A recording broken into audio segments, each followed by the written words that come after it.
हमारी जो इस वक्त हालत है कि नफ़रतें पैदा की जा रही हैं मजहबों में, इन नफ़रतों को ख़त्म कर और फिर से हम में इत्तेहाद और इत्तेफाक रख।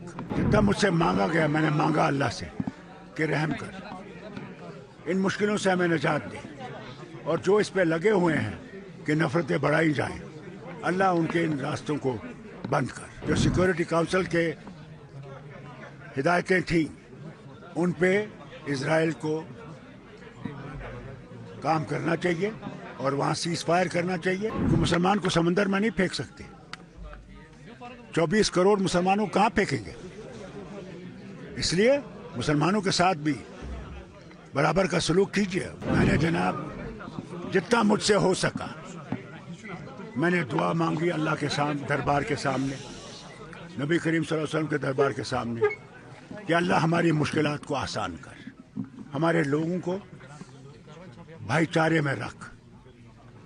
हमारी जो इस वक्त हालत है कि नफ़रतें पैदा की जा रही हैं मजहबों में, इन नफ़रतों को ख़त्म कर और फिर से हम में इत्तेहाद और इत्तेफाक रख। यही सबसे बड़ी चीज़ है। डॉक्टर साहब, क्योंकि जिस सफ़र से आप आए हैं वहाँ लोग कंधे से कंधे मिलाकर बिना किसी जात पात के रहते हैं, लेकिन बदकिस्मती से हमारे मुल्क में जो नफरतें फैलाई जा रही है, वो सर्वे के ऑर्डर्स निकाले जा रहे हैं जो हमारे सदियों पुराने, हज़ारों पुराने, अगर राज तरंगी भी देखेंगे 5 से 7,000 साल पुरानी हिस्ट्री है यहाँ की। अब रिलीजियस प्लेसों की सर्वे के बारे में बात की जाए, यही तो मुसीबत है। जितना मुझसे मांगा गया मैंने मांगा अल्लाह से कि रहम कर, इन मुश्किलों से हमें निजात दे, और जो इस पे लगे हुए हैं कि नफ़रतें बढ़ाई जाएं, अल्लाह उनके इन रास्तों को बंद कर। फारूक साहब, गवर साहब की गैर मौजूदगी में यहाँ पे 2 सरकारी मुलाजमीन को बरतरफ किया है एलजी इंतजाम ने। जनाब हर एक चीज़ पे हुकूमत नज़र रखेगी, देखेगी किस वजह से ये हुआ है, क्यों हुआ है, वो हुकूमत देखेगी।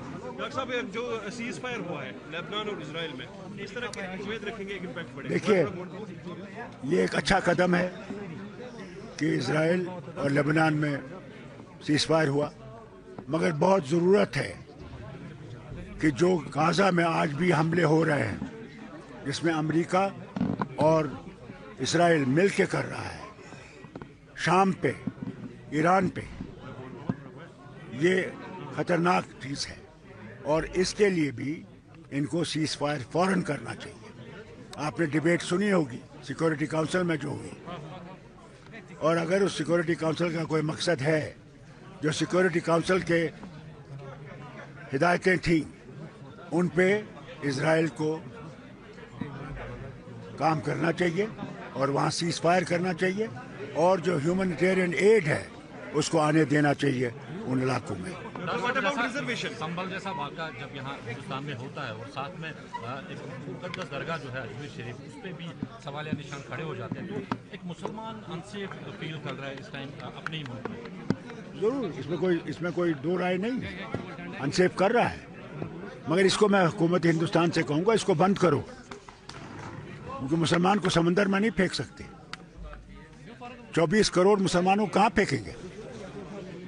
इसलिए मुसलमानों के साथ भी बराबर का सलूक कीजिए। वही हमारा आईन है। आईन में कोई फ़र्क नहीं है किसी मज़हब में, किसी ज़बान में, सब बराबर हैं यहाँ, और उस चीज़ को इनको याद रखना चाहिए। अगर आईन को इनने तितर बितर किया फिर कहाँ हिंदुस्तान रहेगा? रिजर्वेशन का भी हम इनसे कहेंगे, रिजर्वेशन पे इनको देखना चाहिए कि ज़रूर है जो नीचे गिरे हुए वर्ग है उनको रिजर्वेशन होनी चाहिए, इसमें कोई शक नहीं है, तभी उठेंगे। इसलिए तो रिजर्वेशन रखी गई थी, इनको बराबरी पे लाया जाए, इसको देखना चाहिए, बराबरी देखना चाहिए। सरकार को चाहिए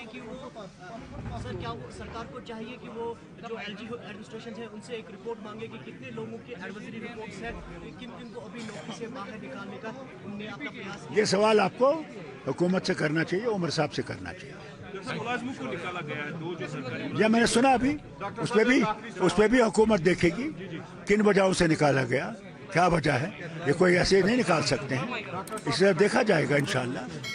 ये जो यहाँ की रीजनल पॉलिटिकल पार्टीज है वो मुसलसल नेशनल कांफ्रेंस को टारगेट बना रही है कि जब से हुकूमत बनी है इसको एलजी इंतजामिया डोमिनेट करने की कोशिश कर रही है। अल्लाह ताला करे, मैंने उनके लिए भी दुआ मांगी कि अल्लाह ताला उनको सही रास्ता दिखाए और सही रास्ते पे लाए।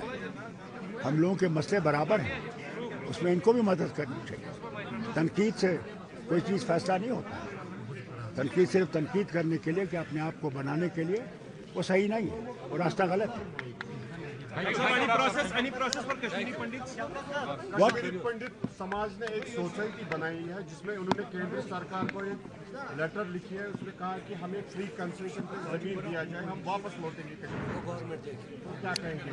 देखिए, जब मैं भी वज़ीर आला था, 370 भी था, हमने कोशिश की इनको बसाने की। उस वक्त हालात बहुत ख़राब थे।